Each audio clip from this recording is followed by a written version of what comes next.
Russians love their country and their dictator Putin so much that they invite Putin and the murderous Russian world to come and rescue them, for example, to invade Germany.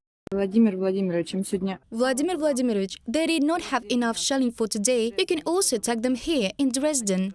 This is Alena from Russia, with a German surname Dirksen, asking Putin to respond to a rally of Ukrainians against the shelling of peaceful cities.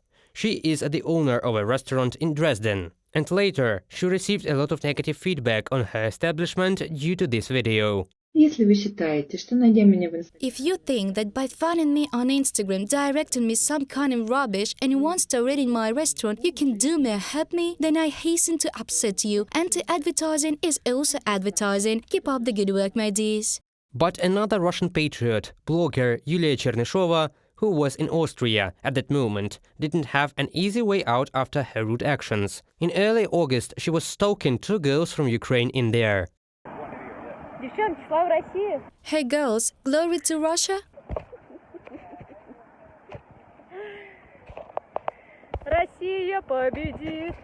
Russia will win!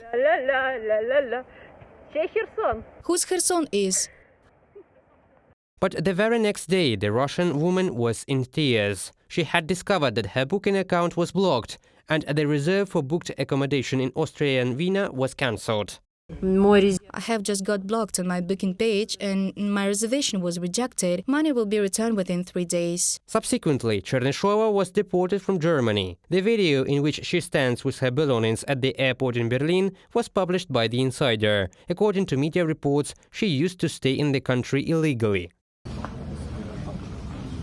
And someone, on contrary, returns to Russia because of loving their homeland so much. The truth is, this love doesn't last long. The Russian media itself wrote about Yekaterina. She lived in Italy for 30 years, where she ran a ballet school. But she was such a patriot of Putin that she decided to return to her native Tyumen, where she got a job at the local Palace of Culture.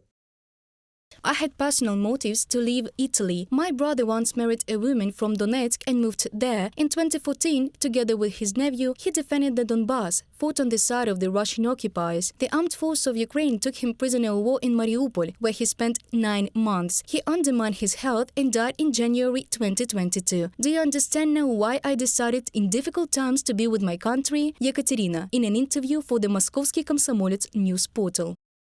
But something went wrong, and 3 months later, Yekaterina became so disillusioned with her beloved Russia, so she decided to return to Italy.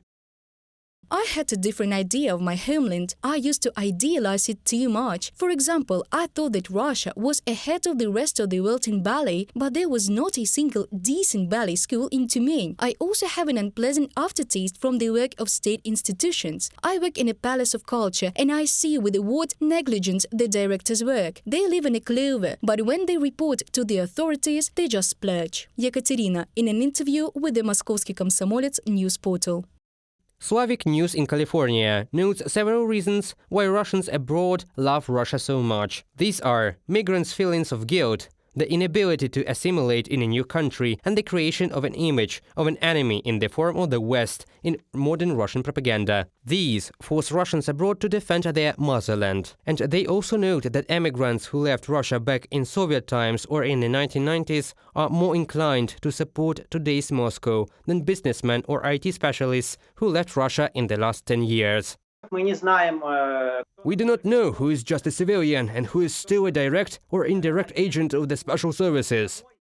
Professor of Sociology Pavlo Kutuyev says, the expert says that the love of Russians for their homeland is nothing more than an opportunity to integrate into a new society. He says that such people live in the past and are very easily amenable to propaganda. I do not think that we should be afraid of these people. We should do what we are already doing. Strengthen relations with the countries of the European Union and also Japan, America and other our allies. And this strengthening should be going on with the demonstration of the mild power of Ukraine.